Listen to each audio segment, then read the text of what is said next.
Hello there, everybody, and welcome to part 14 of Legend of Zelda Link's Awoke. So on the last time with Link's Awoke, we went to the Yana Desert and got the Angler Key from there. And we'd opened up the way to the next dungeon. But actually no, because over here today, we're going to tackle an optional dungeon. So just as a fresh reminder on how to open this up, you definitely need the Pegasus boots to bring down the library books so that you can look up on how to open up your way to this dungeon. And the order was 1 down, 2 left, 3 up, right 4, and up 5. So here we go. Welcome to Color Dungeon. This was a dungeon that was in Link's Awakening DX. An exclusive dungeon to that one, in fact. And very thankfully, they didn't throw this one out. This is the Color Dungeon, and we're the Color God. You'll need magic powder to get anywhere in here. Say the word, and I'll sell you some. Well, I don't need to worry about that. I'm good. But just in case, if you do need to, you can buy 20 for 100 rupees. Yeah, no, the witch is a much better option. Also, you definitely do want to get that magic powder upgrade, you know, just in case. And if you recognize the music a little bit, it actually is a kind of sort of rearrangement / remix of the Zelda 1 dungeon theme, which is really nice, actually. Anyway, here in the Color Dungeon, you have to deal with a lot of things having to deal with color, like these color-coded switches, you know, all that good stuff. And, yeah, it's going to be a whole lot of red and blue up in here. Once again, this dungeon is entirely optional. You don't have to do this, but it'll be nice for you to do it anyway. And also, this dungeon isn't really that bad when you really come down to it. Because there's a room here where you can just stock up on rupees. Yeah, they give you these rupees for free, and it's awesome. Like, you know, just in case you're running short on the 100 rupees that you need. You know. Anyway, in this room, you have these bouncy tiles. Don't even bother trying to make them all match. These are just purely for a obstacle and nothing more. And you'll have this little dude right here just dropping bombs on you to make things more difficult for yourself. And in this room, you have these enemies, which curl up into a ball. And, well, not really curl up into a ball, but they go into ball form whenever they get hit. And your job is to get them into these holes. And make sure they're the proper color, too. So you get the red ball into the red hole. Get the blue ball into the blue hole. You know how it works. You played shape of the hole puzzles before. You know you're fine. You know you're fine and dandy. There's a hole in the middle of this room, so don't go falling into that. And, yep. See what's in here. Just rupees. I was already fully healed up, so I'm good. Anyway, the only thing that's in this room right here, and is well worth your time, is the small key. And yeah, that's everything here. So we can just go on to the... Oh, wait. There's something up there, actually. Yeah, there's another room right there. I practiced. Don't worry, I did. Believe me, I check. I check things all the time. I think you can just free to... Actually, no, because I do want to see. Nothing. Okay. Now you got this room. And once again, the color puzzles are actually kind of easy once you know how to do with it. So, basically put, whenever you hit these switches, the two balls on the left and right will change color, too, along with this one. So they'll change color to like red, blue, yellow, so on and so forth. So, yeah. And once you figure it out, it's not that bad. Try if you dare. Make every tile square. Oh, I will try to make every tile square. Ooh. Red, blue, and green slimes. Oh, you're really upping the ante with that one.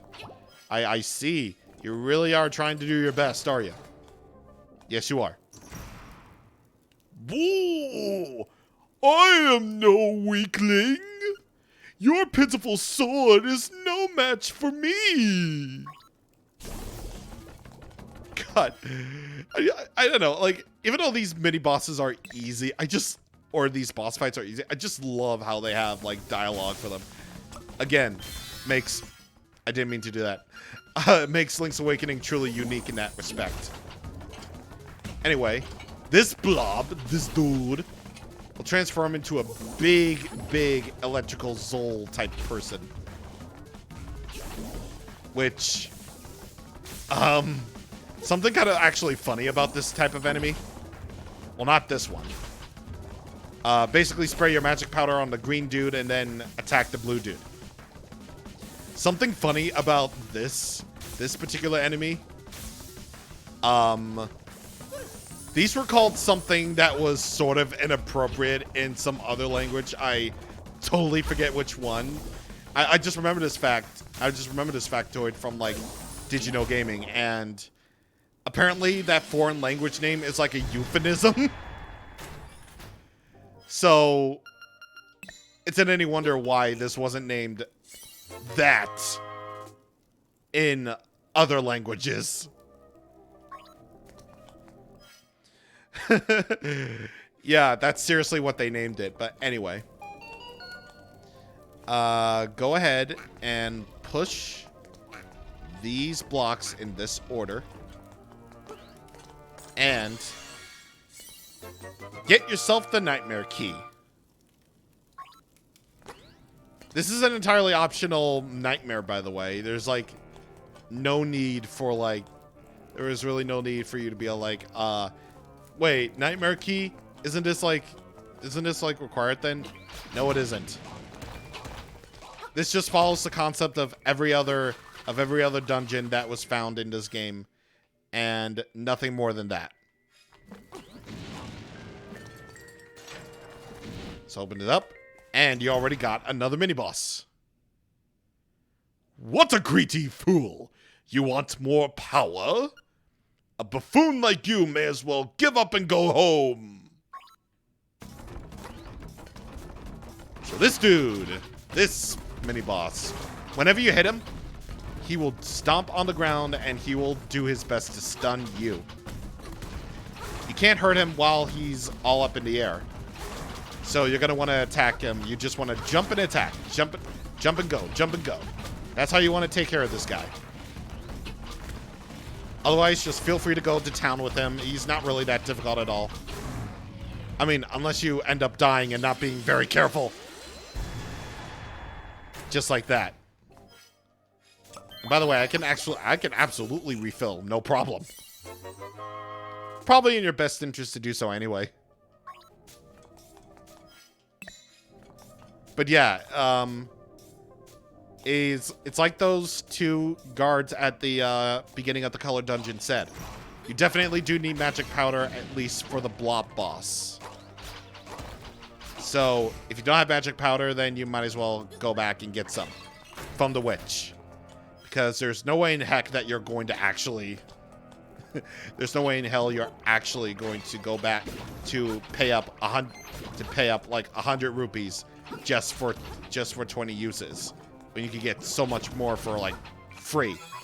Once you get, you know, the toadstool that's infinitely respawning in the mysterious forest. And finally, you get the map. Yeah, that's really cool. When the dungeon is almost over. Thanks. Thanks for that. Got another ball puzzle. Not really so bad here. God, imagine if they somehow made it so that, you know, the box, that there was like this big ball and that you had to move it with your like a psychic ability item, and it would be like incredibly frustrating. I wonder why that's not a thing.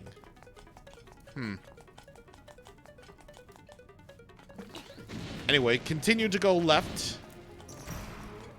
And I believe the order is here. No, it's not there. If you're worried about getting this puzzle wrong, don't worry, because you actually do have the chance to reset. And I know I might need some help on this, because for the life of me, when I practice this, I totally solved it by accident. See, that's the thing with me in 2D Zelda games. It's just like, the puzzles are a little bit more complicated to me. I don't know. I don't know. It's really weird for me. It's really weird. Like, see, right there. I just solved it, like, absolutely no problem at all. And I'm just like, what? I don't know how I did it, but I did. Very bizarre. I just happened to get really, really lucky and just, I don't know. I really don't know. I just end up sort of solving these kinds of things by complete accident. There's a fairy right here if you need it. But I don't need it. You definitely want to get out your arrows for this one to make things a whole lot faster for yourself. And also, getting the bow and arrow will definitely make this boss a lot easier for you.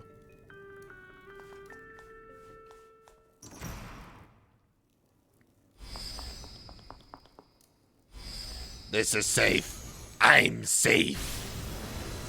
Hard hit beetle. Just shoot arrows at it. Yeah, just literally shoot arrows at it. He'll try to shoot you, but shoot your arrows at it. Step back. Take your time.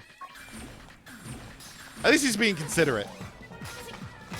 But now here's where it gets a little bit tricky, because it's going to send out these orange style childs at you, and you definitely want to get rid of them, because having too many enemies on the screen at a time just really hurt your chances of surviving. And they also drop recovery hearts if you need them too. And also, you probably want to destroy the hard hit beetle really quickly, because he might regenerate all of his HP.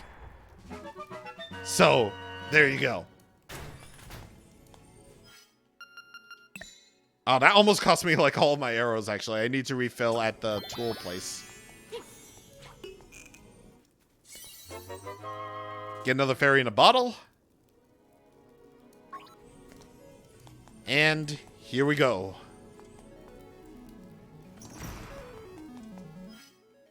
Don't worry, we don't get an instrument of the siren here, unfortunately, but get something that's honestly worth your while here. Welcome, Link. I admire you for coming this far. I will give you the power of color. If you want offense, choose red. If you want defense, choose blue. Which power do you want?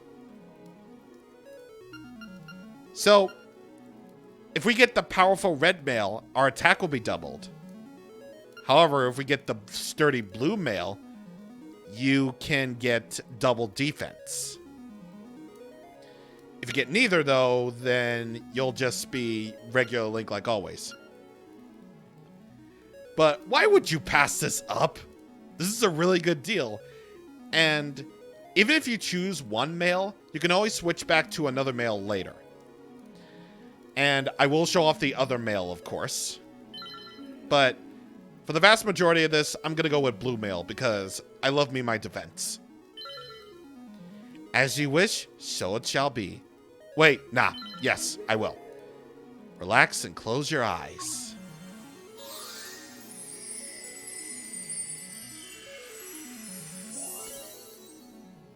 You changed my clothes to purple or blue. Purple is my favorite color. I don't know why I said purple, but I was gonna go with, hey, you changed my clothes. That means I have powers now. Yep. Just like all the other Zeldas, or at least any future Zeldas, changing the color of your tunic grants you greater power than you ever did before. Not just stuff like heat resistance or being able to survive underwater. No, you have the power of double defense or double offense, whichever one you prefer. And I believe with this, you can actually switch back and forth between the two. So here, now I won't be taking a heart of damage anymore from these ghosts. So all that's very well and good. However, you picked the powerful male, and I don't really know why they made this like a double check to make sure that this is your choice. It's not like they're permanently lost to you forever. You can just change back and forth. You get the red male. And each and every time that you get a new male, then you go outside. Of course, you can always choose to go with your classic green tunic if you just want things normal.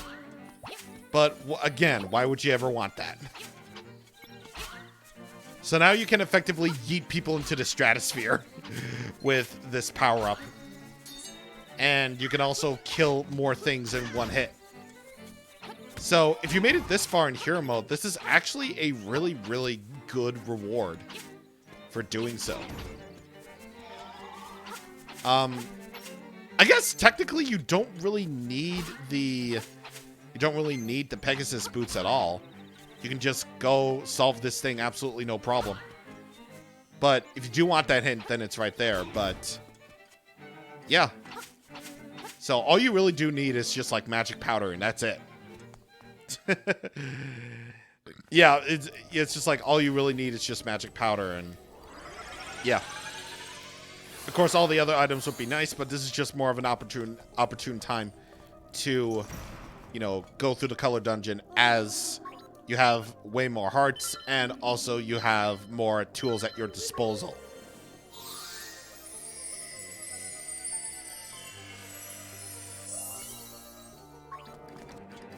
And now, for real. For real. Now that I've selected the blue male, we're going to jump down here,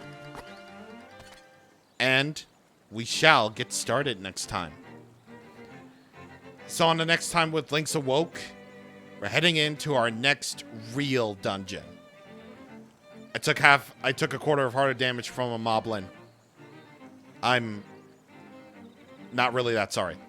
See you guys on the next time. Thank you for watching, and good.